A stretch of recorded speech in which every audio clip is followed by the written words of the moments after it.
శ్రీశైలంలో మహాశివరాత్రి బ్రహ్మోత్సవాలు ఘనంగా జరుగుతున్నాయి. బ్రహ్మోత్సవాల్లో భక్తులకు ఎటువంటి ఇబ్బందులు కలగకుండా ఆలయ అధికారులు అన్ని ఏర్పాట్లు చేశారు. ఆలయంలో తీసుకుంటున్న చర్యలను ఆలయ ఈవో శ్రీనివాసరావు, చైర్మన్ రమేష్ నాయుడుతో కలిసి జిల్లా కలెక్టర్ రాజకుమారి, ఎస్పీ సునీల్ షోరాన్ పరిశీలించారు. ఇక శివస్వాములు విశ్రాంతి తీసుకునే చంద్రావతి కళ్యాణ మండపాన్ని సందర్శించి సదుపాయాలపై అడిగి తెలుసుకున్నారు.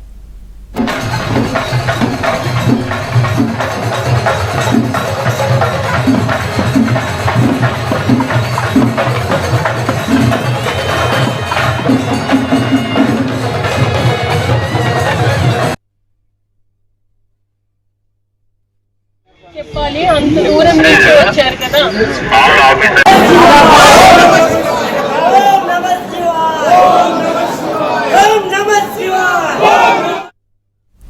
మరోవైపు శ్రీ భ్రమరాంబ సమేత మల్లికార్జున స్వామి అమ్మవార్లకు విజయవాడ ఇంద్రకీలాద్రి నుంచి పట్టు వస్త్రాలు సమర్పించారు. దుర్గమ్మ ఆలయ ఈవో సీనా నాయక్, చైర్మన్ రాధాకృష్ణ వీటిని తీసుకొచ్చారు. పట్టు వస్త్రాలకు శ్రీశైలం దేవస్థానం ప్రధాన అర్చకులు ప్రత్యేక పూజలు నిర్వహించారు.